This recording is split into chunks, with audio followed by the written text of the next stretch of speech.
My name is Tammy Zilski, and I'm a long-term care planner at Steinbacher Goodall and Yurchek.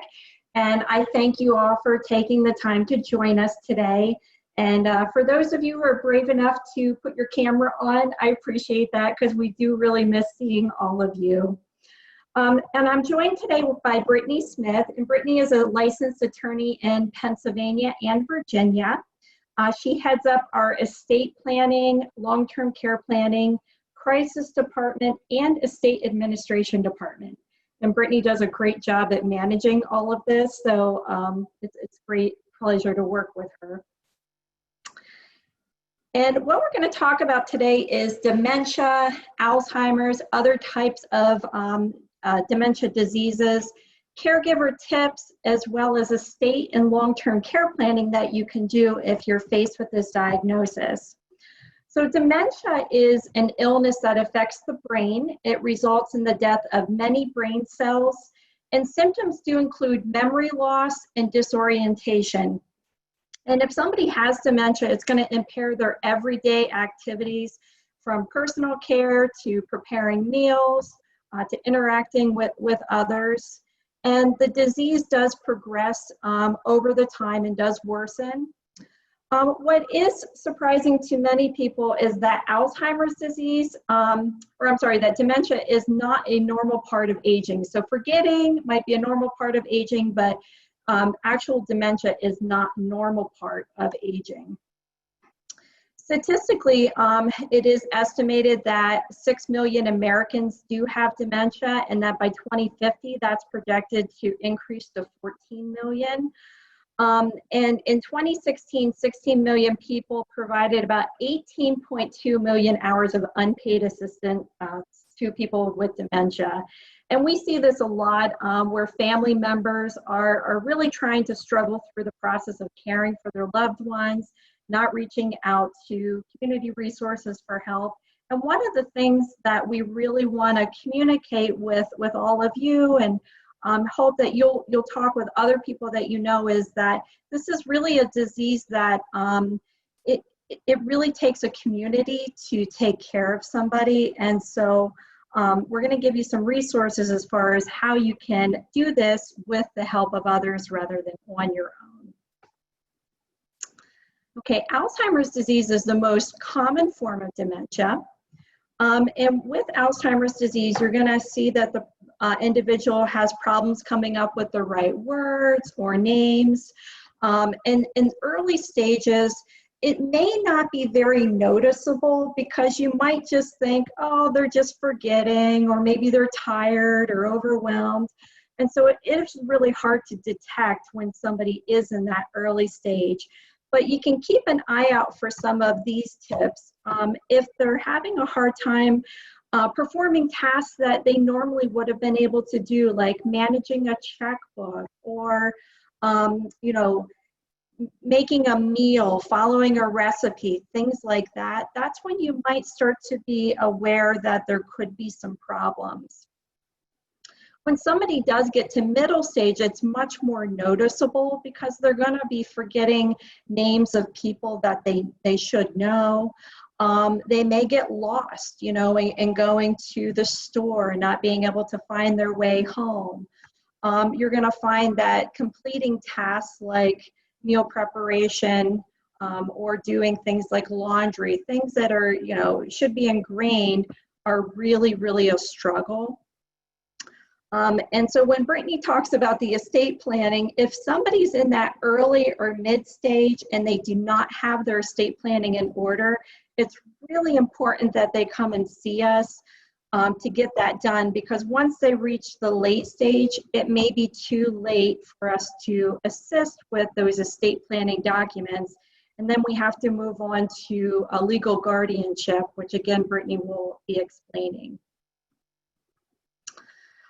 In continuation of middle stage, some things to be aware of is choosing proper clothing for the season. So somebody may, wear winter clothing when it's summer.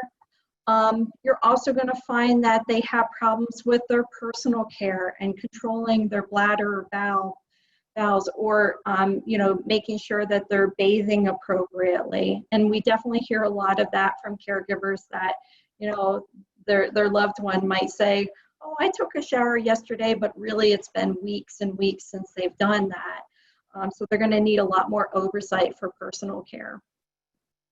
And then I think probably the most difficult thing for caregivers is the sundowning, where somebody is no longer able to really keep a normal sleeping pattern, and they're up all night and they might sleep all day. And this is where it really becomes taxing on the caregivers to take care of them, because they're not getting the rest that they need. And then some of the most dangerous things that we see are individuals might start to wander or become lost. And that can especially be troubling in the winter time, when they could have some issues of freezing, or getting somewhere and not knowing how to get home. And you're also going to see a lot of personality changes, delusions, hallucinations, suspicion, things like that in the middle stage. In the late stage of the disease, it's going to be at the point where the individual really needs total care with all activities of daily living.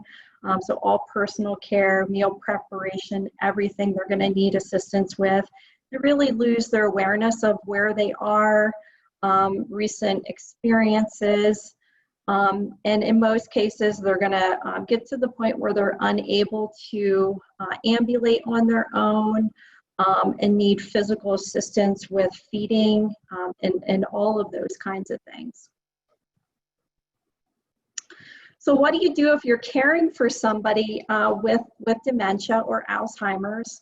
The first thing that you do have to recognize is that you can't pour from an empty cup. You really need to take good care of yourself.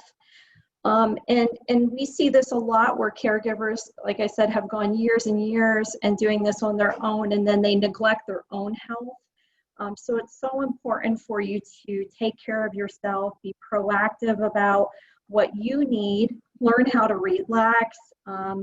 If you can get out for a walk, do things that you can take care of yourself, just to take a break from caring. And remember that the chronic disease does change relationships, and this is very difficult if it's your spouse that you're caring for, because they may no longer recognize you as a spouse, and so now you've become their caregiver. Or if it's a child-parent situation, your roles have changed completely, and now you're caring for your parent, and they may not recognize you as their child anymore. And so that's a very, very difficult thing.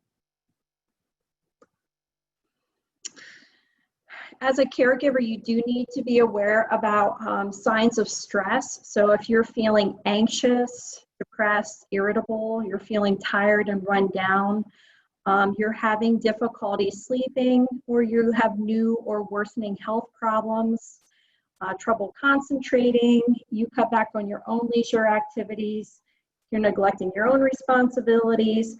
These are definite signs that it is time to reach out to somebody for help, so that, again, if you can't do this on your own, but if you don't take care of yourself, you have to be aware that that person you're caring for is not being cared for appropriately too.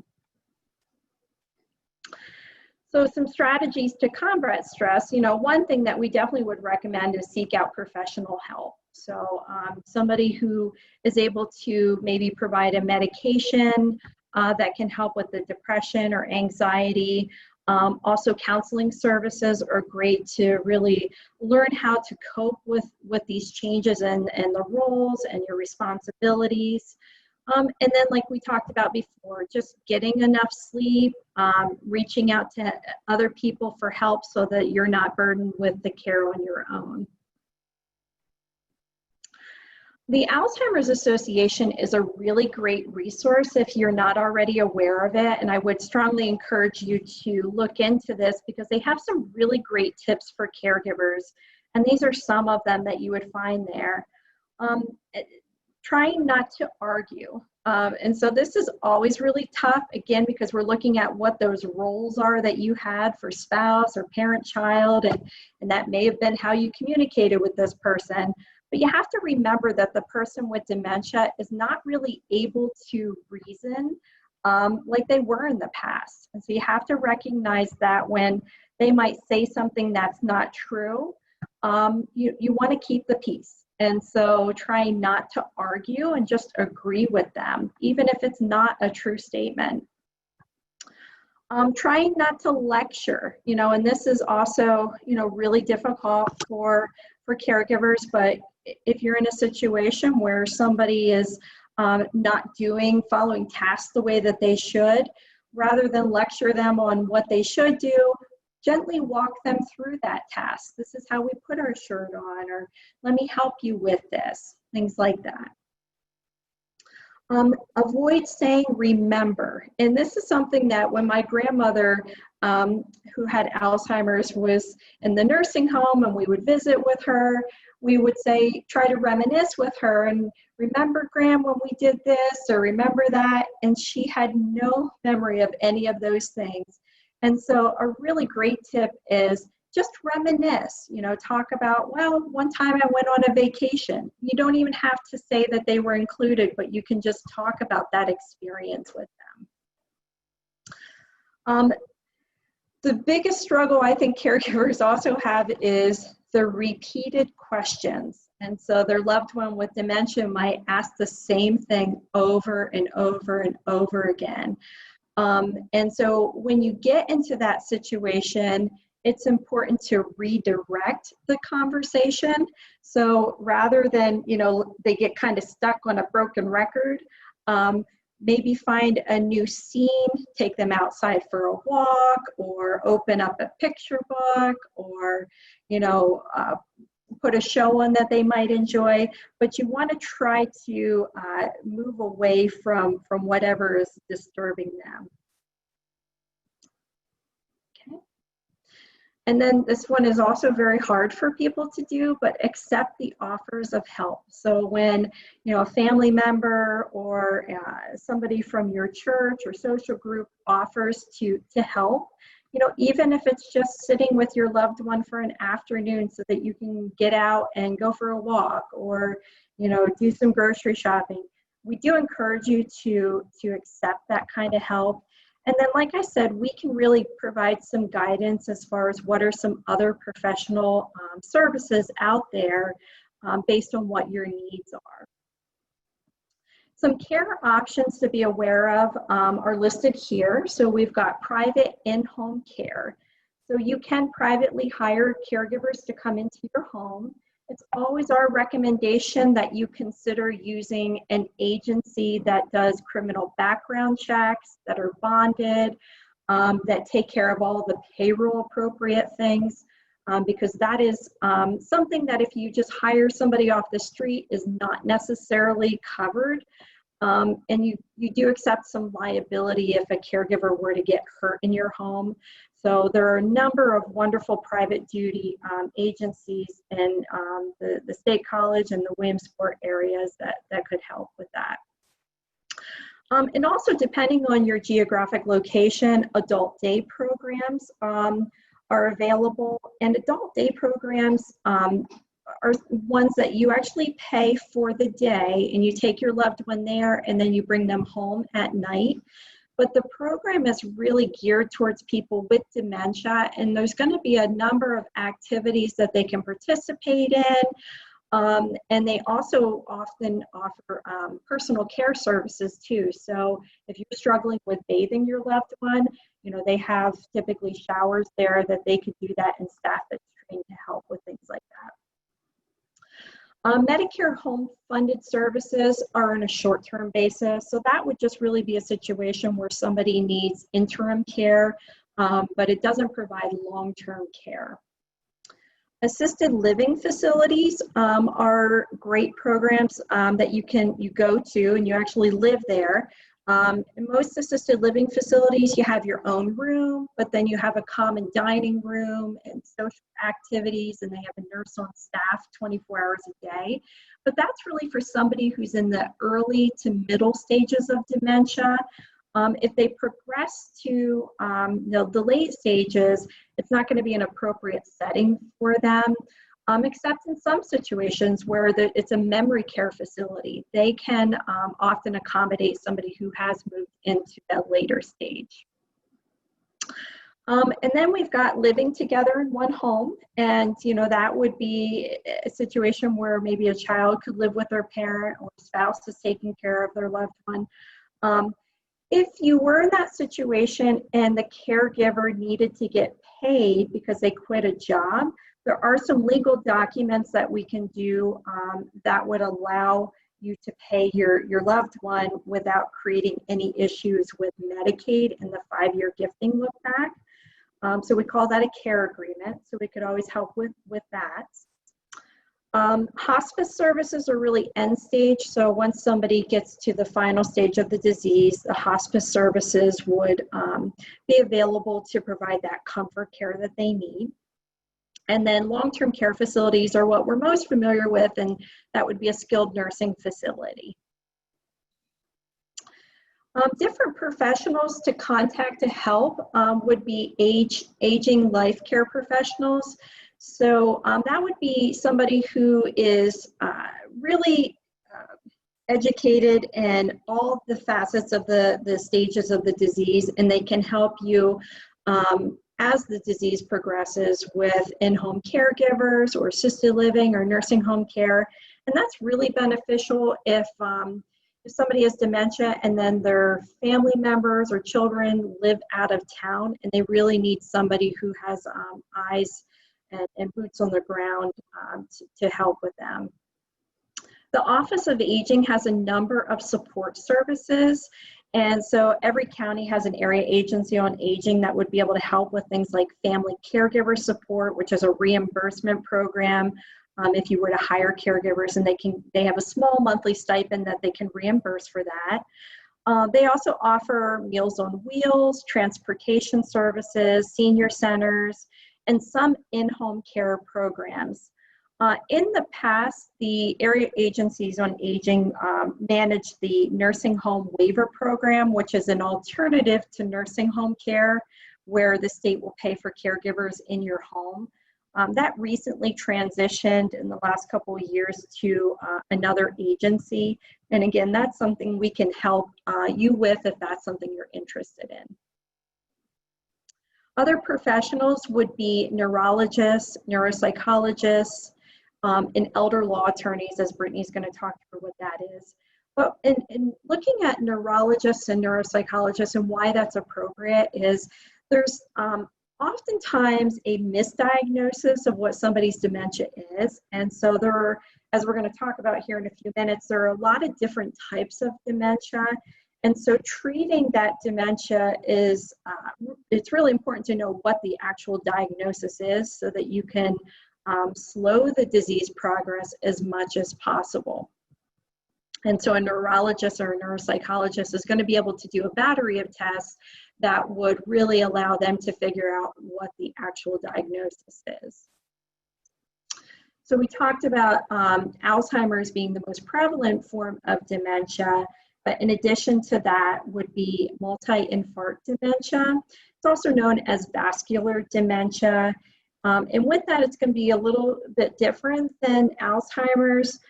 There's going to be a decline in thinking skills, and that's really caused by a reduced blood flow to the regions of the brain. And the symptoms that are most obvious would be after a major stroke. And so after a major stroke, they're going to have confusion, disorientation, trouble speaking, and poor balance. And sometimes that is going to be reversible over time, and sometimes it's a permanent thing. Lewy body dementia is the third most common form. And with Lewy body dementia, you're going to see more physical symptoms. So, with the muscles and shuffling walk, but again, they're going to have a decline in thinking and reasoning and independent thinking skills. Parkinson's disease is the fourth most common form, and it affects the mental function associated with memory, ability to pay attention and make sound judgment. And again, there's going to be a decline in thinking and reasoning in at least 1 year from the diagnosis. Other forms of dementia are frontotemporal dementia and Huntington's disease. We're not going to go into all of those today, but as you can see, there are a number of different types of dementia, and so appropriate diagnosis is important. All right, and now I'm going to turn it over to Attorney Brittany Smith.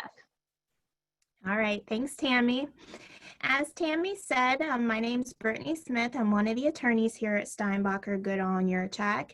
And today I just want to take a couple minutes just to kind of go over some of the most important basic estate planning documents that really anyone over the age of 18 really needs to have in place, but definitely documents that you want to have in place well in advance of the crisis or before you would have any sort of diagnosis. Because what you're going to be appointing in those documents are several key decision makers, and those decision makers are really going to have the power to step in, you know, if you become incapacitated or if you pass away, they're going to make sure that your whole estate plan is administered at that point.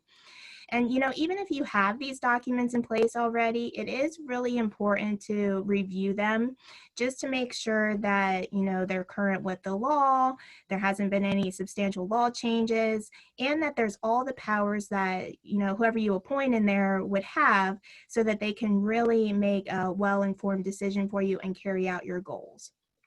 So really, what are the major decision makers that you need to think about, and why are they so important? So I kind of like to give an example of why a decision maker well in advance of the crisis, having them appointed, is so important. And you really have to think about it, you know, what if you have an unexpected crisis? What if you have a stroke, or you're, you know, in a car accident and you find yourself in a nursing home long term? You know, if you don't have somebody in place who can pay your bills, or if you were to pass away and you don't have anyone who can administer your estate, what's going to happen is, you know, those bills are going to rack up. Nobody can pay them, your other personal bills.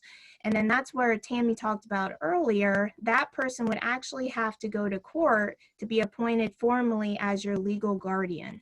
So you can imagine, since that's a court proceeding and not just a document, it's going to be very costly. You're going to have court fees, attorney's fees. It's going to be a very intrusive process because they're going to want to know all about your diagnosis, who the individual is who's asking to be your legal guardian. And it's going to be very a timely process because usually it takes anywhere from 3 to 4 months before someone can actually be appointed to pay those bills and make those healthcare decisions for you. So the way to avoid that is really to have those good estate planning documents in order, where you just appoint somebody and they're ready to go, step in as soon as that crisis occurs. So the key decision makers that you really need to be thinking about, you know, if you pass away, who's going to make sure that all of your bills are paid, your assets are collected, and things go to your beneficiaries? That person is really your executor or your personal representative. So that's someone that you would name in a last will and testament. And then they would just carry out all of their duties and responsibilities to make sure that all of your assets either get liquidated or sold or transferred to whoever you would want them to go to after you pass away. And then it's really important to keep in mind too, if you have minor children, you can also appoint a guardian who can kind of step in temporarily if there were to be, you know, some sort of crisis, you were to pass away. They usually can serve for about 30 to 60 days, just enough time before they could get before a judge and they could become the permanent legal guardians of your minor children. But it really just would tell a judge who your preference is, who you want to take care of your children if something were to happen to you.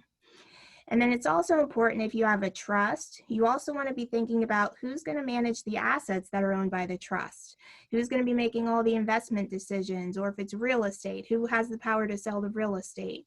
And that's really the trustee. So you always want to make sure that you have someone appointed. And then it's always good to think about backups too. So, you know, what if the person I appoint becomes sick themselves or they pass away? You always want to have a backup who's going to be ready as well to step in if anything happens to the individual that you name in the first place. And then it's important to keep in mind too, if you receive any sort of government benefits, Social Security, veterans pension, any other government pension, they do not honor a regular power of attorney document. So even if you would have that in place, they're not going to honor and talk to the individual that you have appointed. So a lot of times you have to have somebody appointed directly with their office, and that's usually a representative payee, because they have their own process that they go through to make sure that they're a qualified individual. But then once they're appointed, they can deal with all of your benefits, receive your checks, manage that for you, just like a power of attorney would. And then the most important really is the agent under a financial or a healthcare power of attorney. And we're going to talk specifically what those power of attorney documents entail. But this is really the individual during your life that if you become incapacitated, you're sick, you're in a nursing home, you can't pay your bills, they're going to be able to give that document to the bank, any of your other financial institutions, and they're really going to be able to, deal with those accounts and make sure that everything is taken care of for you. The nursing home's paid, your other bills are paid. And the same with your doctors. If you get to a point where you can't tell your doctor what your wishes are, that healthcare power of attorney is really going to allow them to make those critical healthcare decisions for you if you can't communicate what you would want to be done. And then, if you could go back. So the joint bank accounts. So a lot of times we actually don't recommend putting a co-owner on a bank account. A lot of times it is kind of easier because they would have the same access to writing checks and dealing with the assets. But some of the pitfalls of that is, it's really considered their asset, even if they haven't contributed any money to that account, even if it's 100% your funds. If they were to pass away, you might have to pay what's called Pennsylvania inheritance tax on your own funds, or if they get disabled, that's considered theirs and subject to their care. So really a better alternative to adding a co-owner would be just making them a power of attorney. That way they don't own the asset, but they can still deal with it. All right, and it is important to kind of keep it simple because, again, if that crisis hits, you don't want there to be any sort of confusion with who has the power to make the decisions. You don't want people disagreeing, not handling things on time for you. So it's really important. Again, the key ones are someone to take care of your finances and someone to be able to talk to the doctors if, again, you're not able to handle that for yourself.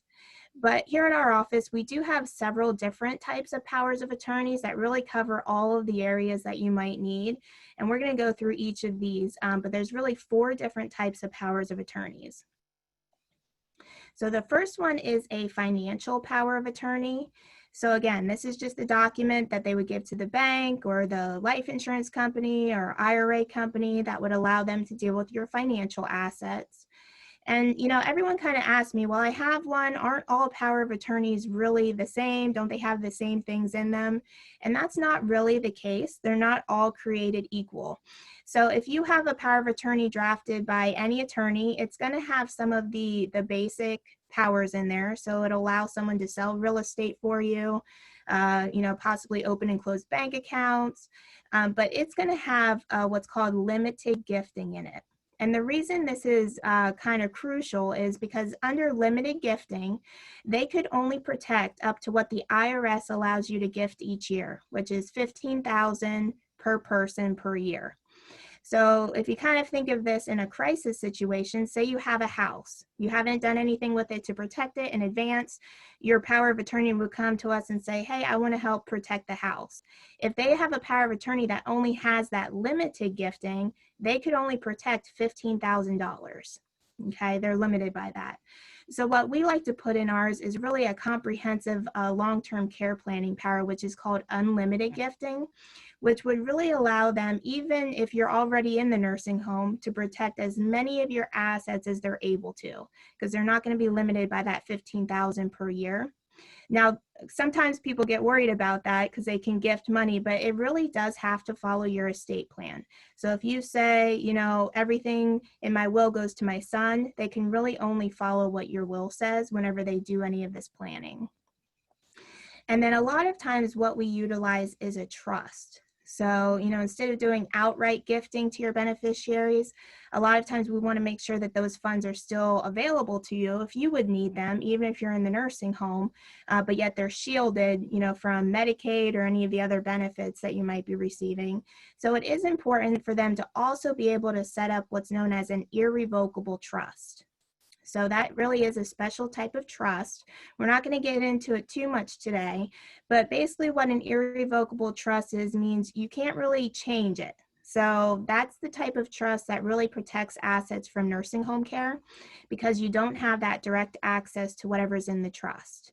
Okay, now we put some back doors in so you can still get it if you would need it, but the important takeaway from this is your power of attorney specifically has to say irrevocable trust in order for them to be able to do it. Okay, and then the second important power of attorney, again, is a healthcare power of attorney. So this would just become effective if, again, you're in a medical situation and you're at a point where you can't communicate what your decisions are, consenting to surgery, being admitted or discharged, reviewing any medical records. So again, a key thing that we like to put in our healthcare power of attorney is we do like to put in a waiver for the HIPAA privacy laws. So a lot of you have probably heard about those and the limited access to medical records. But what we put in is a release that basically says, you know, the hospital or the doctor can release any and all information regarding my medical records that they might need in order to make a good and informed decision on my behalf. So it's really important that you do reference that law and have that waiver in there so they're not limited to any records that they may be able to access. All right, and then the third one is relatively new in Pennsylvania. It's known as a mental health power of attorney. So probably just past 5, 6, 7 years it was passed. But what they do is they kind of break out the regular healthcare powers, which was surgery, you know, admit and discharge, from mental health decisions. Things like, you know, what if there's a drug trial out there that might help improve my dementia or my Alzheimer's? Or what if, you know, electroshock therapy might be beneficial for my mental health diagnosis? Those are all decisions that if you don't have that specifically outlined in a mental health power of attorney, they're going to have a hard time being able to get you that treatment that might be beneficial. And we see it a lot used too if you have to get inpatient treatment to any sort of mental health facility. So a lot of times Alzheimer's, dementia, you start to have behavioral issues where you might have to see a mental health professional. And if you're at a point where you can't consent to that, that's where they really have to use the mental health power of attorney to be able to get you that treatment. Since you can't give your okay on it, they have to approve it for you. And then the last one is a living will. You might also have heard of it as an advance directive, but basically when it comes into play is, you know, if the doctor says you're permanently in a coma or you've really hit a point where there's really no realistic hope of recovery, this is where you can outline your wishes regarding CPR, life support, breathing machine, dialysis, any of those sort of life-sustaining treatments that if they're not going to improve your condition, do you want them to be continued or do you just want to be kept comfortable at that point? And one thing to kind of think about too that a lot of times isn't included in some of the older advanced directives is artificial nutrition and hydration, especially if they were to administer pain relieving drugs. So we like to put in ours that you can have artificial hydration just for the ease in administering those types of drugs. Because a lot of times morphine or, you know, if they're giving you medication, you want that to be able to help that go down a little bit easier. And then the last estate planning document is really dealing with your assets whenever you pass away. So that's a last will and testament. And I hear all the time, you know, if I want everything to go to my spouse or I want it to go to my kids, do I really need a last will and testament? Doesn't it just go to them anyway? And, you know, not necessarily. It doesn't.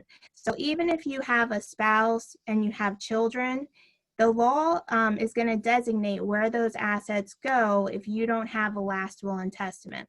So what I see a lot is, you know, if you have bank accounts that are just in your name, real estate that's just in your name, where your spouse isn't a joint owner, and you pass away, what the law is going to say is they're going to say your spouse gets so much and your kids gets the rest. Okay, so it's not necessarily that it's all going to go to your spouse.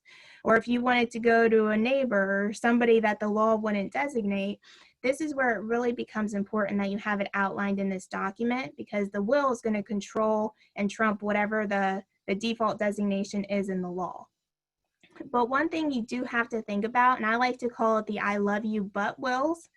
So even if you do want to leave everything to your spouse, what if they're in a nursing home or they're receiving caregivers or they're on Medicaid benefits?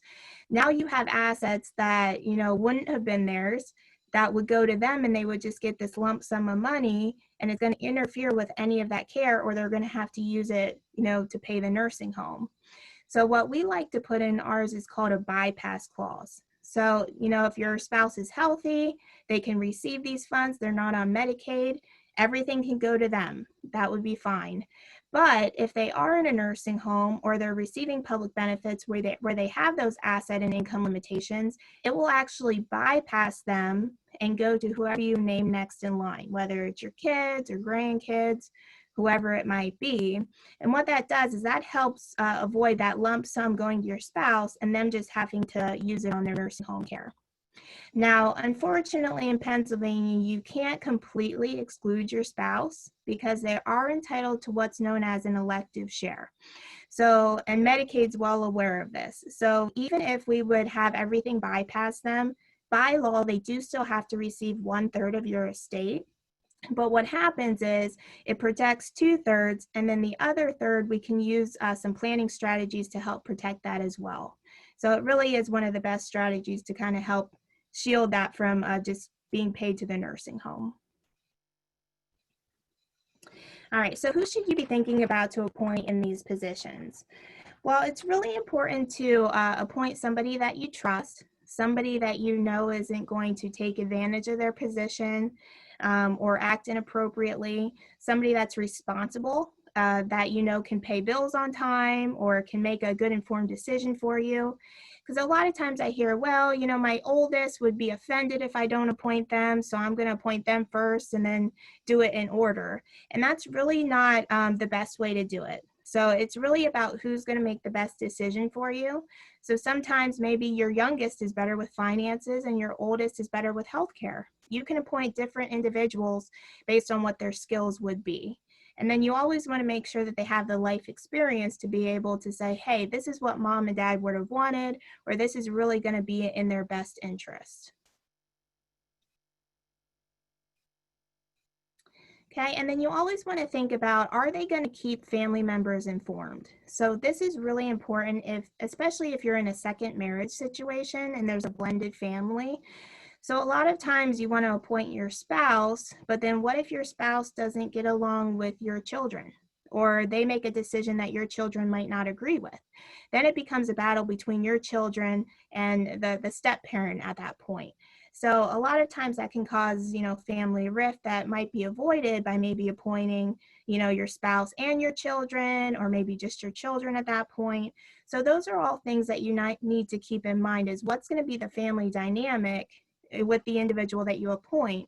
Because even if you appoint one child, everyone's pretty much going to want to be informed at that point, and they're all going to have opinions on, kind of what's the best way for your care. So you just want to make sure that family dynamic, you consider that. And then sometimes, if there is a rift in the family, or maybe you don't think that they'll all get along, you can think about a professional care, a professional power of attorney. So like a bank or a corporate institution, a lot of times they will handle that for individuals. So there are some downsides to that. So some of the downsides are they will charge a fee for their service. So they're not going to do it for free because they are a professional corporation. But it does kind of help, if you have a family member that, you wouldn't trust to appoint, or maybe you don't have any family at all that would be available to serve, that's always a good alternative. And then some of the other downsides as well is, a lot of times a professional corporation, they wouldn't be willing to serve as a healthcare agent for you. They're willing to do finances because a lot of times, they have the skill set for that. But healthcare, they're not willing to take on that liability, and a lot of times they're not trained to make healthcare decisions. So even if you appoint them for finances, you might still need to think of somebody to appoint for your healthcare. And then next slide. And then do you need to think about multiple family members? So maybe you do have multiple children where you want all of them involved. And that's good if they all get along. So there is the option where you can say, all of them have to agree. or the majority of them have to agree. Or a lot of times the way we set it up for the most flexibility is we can say, well, you know, if this person's available, they can do it, but if not, this person can do it as they're available. And a lot of times with family being kind of spread out these days, that really provides the greatest flexibility, because it's really, you know, my first child or my second child, whoever might be available to do that for me. And it really guarantees that there's always somebody that can handle that for you. All right, so the diagnosis of dementia, it can be an expensive journey. So as the diagnosis progresses and your level of care progresses, it can be very, very costly to get the care that you might need. So just for an example, in-home care can cost upwards of $20 an hour. So it can be anywhere from $20 to $25 an hour. Now, assisted living, that is actually all private pay in Pennsylvania. So that's usually a little bit lower than skilled nursing home care, but it can cost upwards of $4,000 a month. So it's still pretty costly. And then the highest cost of care is skilled nursing facility, which is over $10,000 a month. So you can imagine at $10,000 a month, that's about $100,000 a year. That can deplete your life savings very, very rapidly. But there is good news. So there are some benefits that are available that we can help you apply for to get you qualified as fast as we can. And it really helps save some of those hard-earned assets in the process. So one of the benefits that's available are the Veterans Pension. So the Veterans Pension is a needs-based program. There is another program out there that's called the compensation, but that's really where you have to have a disability that's tied to your time in the service. So you have to be able to show that there's some kind of causal connection. Whereas on the flip side of that, and the one that we deal with the most, is the Veterans Pension, which you don't have to have any service-connected disability. It doesn't have to be tied at all. You just had to have served, and we're going to go through the requirements, but it is based on your asset and your income. All right, so how are you eligible? So you have to be discharged either honorably or under anything other than a dishonorable discharge. You have to serve 90 days of active duty with at least 1 day during a qualifying wartime period. And the VA does list what they consider to be a qualifying wartime period. And then they do look at your assets and your income. So they do have to be below the maximum pension that you would be entitled for. So that's what's called the maximum annual pension rate. And then they did change the law in October of 2018. So now they do have a net worth limit. So it used to kind of be a soft limit of $80,000, but they've raised that a little bit. So they do look at your assets and your income at this point. And they do have a 3-year look back for gifting. So before October of 2018, we used to be able to get all the assets out of your name and you could qualify for the pension the next day. But unfortunately, just like Medicaid benefits that we're going to go over, they do have a 3-year look back where they're going to penalize you for any of those transfers. And then you also have to be 65 or older, permanently disabled. And again, it can be a non-service connected disability, a patient in a nursing home, or receiving Social Security disability benefits. Now, there are 3 different levels of the pension, and with each level that you increase, the amount of pension that you receive also increases. So the base pension is really just low income, okay? You don't really have to have anything more than that other than the requirements. But if you are permanently housebound, you can't leave your home, that kind of takes you up to the next level. And then the highest level that we utilize the most is aid and attendance, which, you know, you're in a skilled nursing facility, you need help with your activities of daily living, such as bathing, dressing, toileting, feeding. All of those are going to bump you up to the highest pension amount, which is the aid and attendance. All right, so Tammy, I'm going to hand it over to you to talk more about Medicaid. Okay. All right, so Medicaid is a state and federal program that pays for healthcare services, and most people that are in nursing homes eventually do qualify for Medicaid because, as Brittany had mentioned, the cost of care is well over $100,000 a year, so assets do get depleted. And most of the time, people are worried about the level of care that they're going to receive once they go on Medicaid.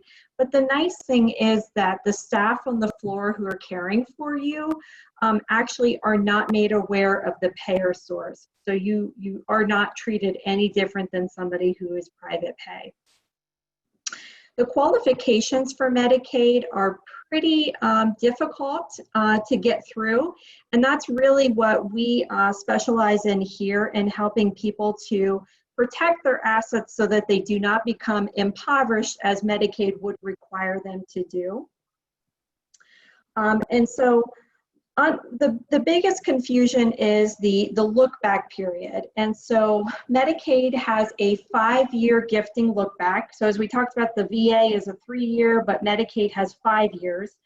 And what that means is that they will look at 5 years worth of your financial statements. And they do require that you self-report any gifting, but they're also going to be looking at any sort of transfer of assets or withdrawals from your bank account. And if you can't explain them, what they do is they impose a penalty anyhow, as though you did gift. So the way that that works is that for every $10,732 that you've gifted, you will become ineligible for Medicaid for 1 month. And so that becomes very problematic because the penalty doesn't begin until all your money is gone. So it's one of those things where people always say, well, how will they know? Well, they do find out. They share government records, so they have IRS hits. They're going to see bank accounts that you may not have reported. And there are penalties under law for not reporting things. So they do take it very serious. Here we go. So the other thing to be aware of is that if you're married, there are some very generous spousal impoverishment laws in Pennsylvania. And what that is basically your spouse can keep 1/2 of your countable assets, and there's a maximum and minimum to that. But let's say, for example, that you have $200,000 in countable assets. Your spouse can keep half of that, $100,000, and then the other $100,000 is subject to a spend down, meaning you have to spend that down before Medicaid will pay for care. The good news is there are loopholes within the rules that we can help you protect that extra $100,000. But again, it does take somebody like us who have expertise in that to be able to figure that out. There are also special protections for children who have disabilities, and that's regardless of age. So if you're 90 years old, you go into a nursing home and you have an adult child who's receiving Social Security disability, you can transfer assets to them without the 5-year gifting look back. And so again, our office is really specialized in helping you with figuring out how to qualify for Medicaid if you find yourself in a crisis situation. And then what we really like to do is help people pre-plan so that they're not in a situation where they potentially could lose a large amount of assets. If you get to the situation where you do need Medicaid benefits, we wanted to outline what they look at as countable versus non-countable. So you'll see on your screen here that countable resources would include bank accounts, anything like checking, savings, money markets, CDs, savings bonds, stocks, mutual funds.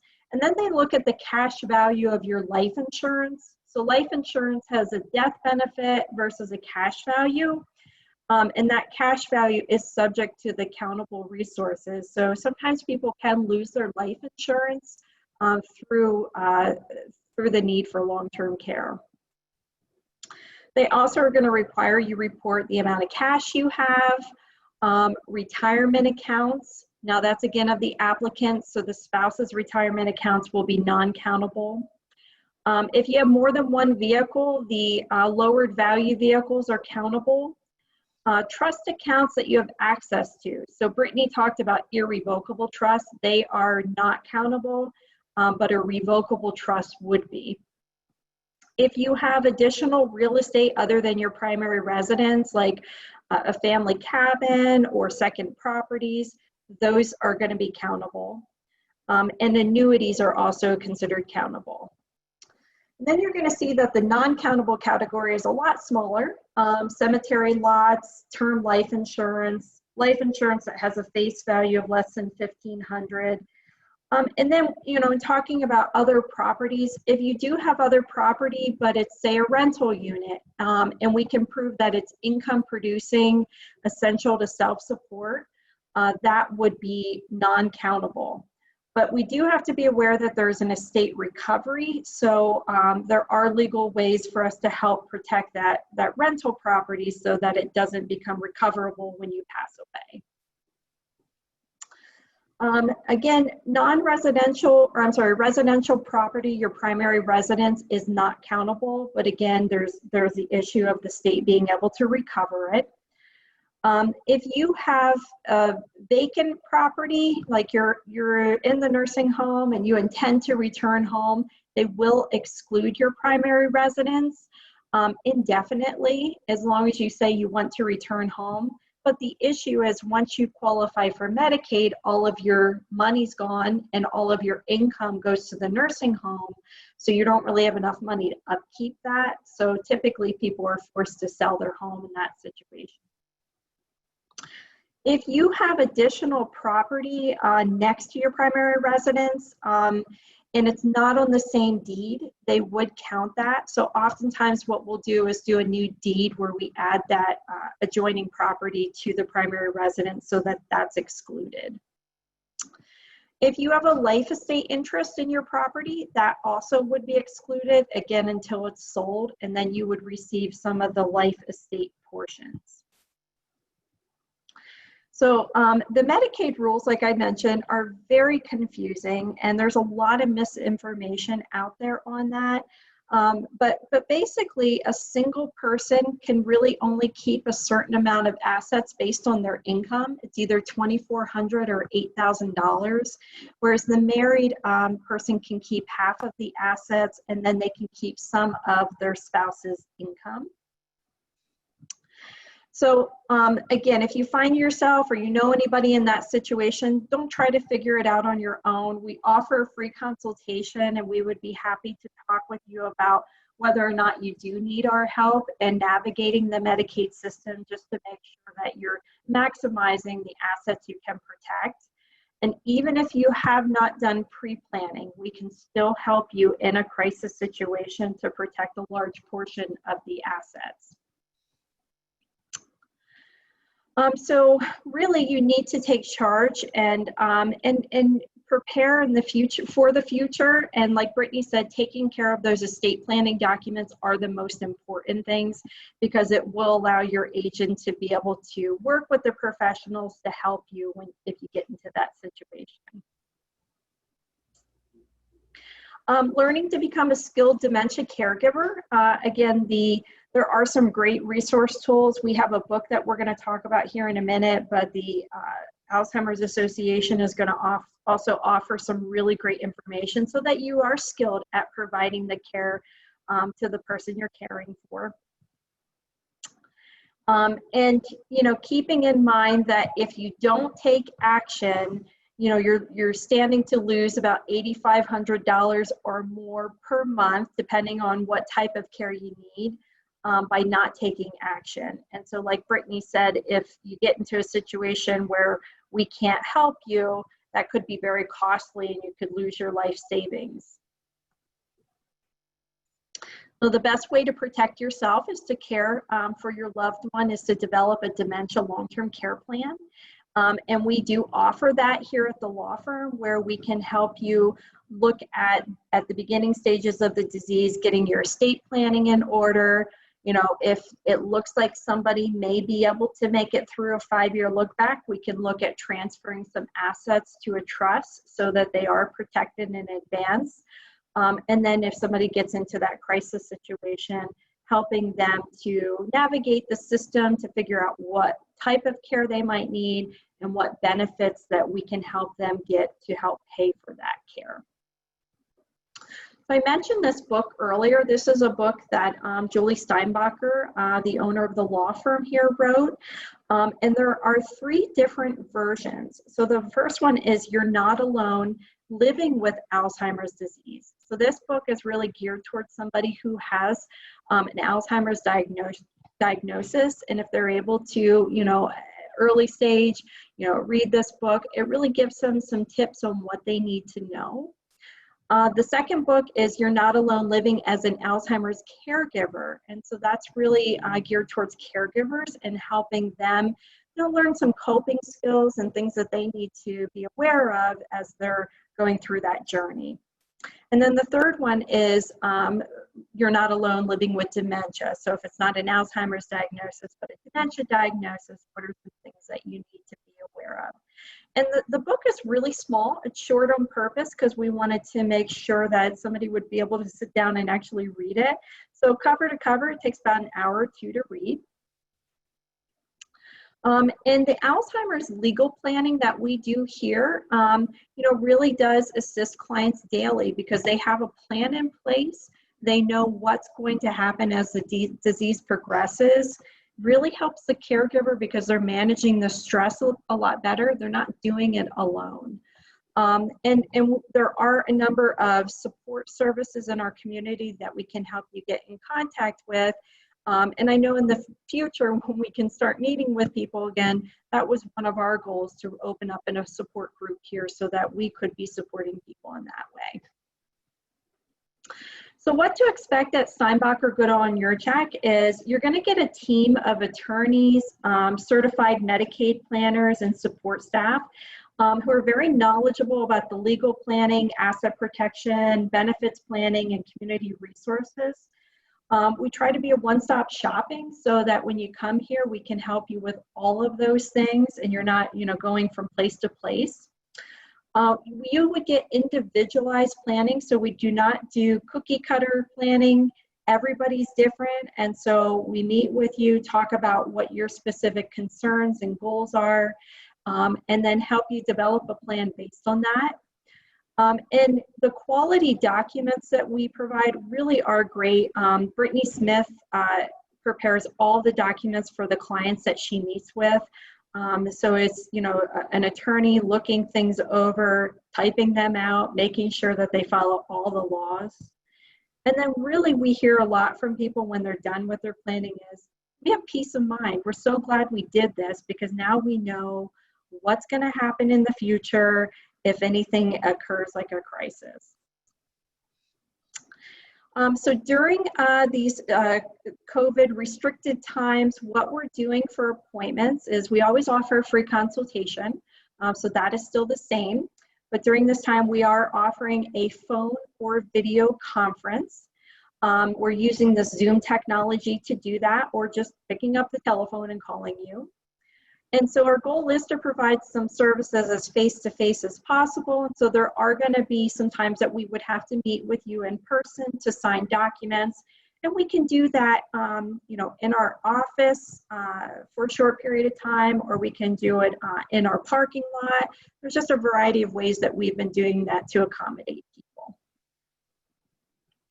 And of course, we're following all the CDC guidelines on sanitation and just making sure that we're keeping our facility as clean as possible.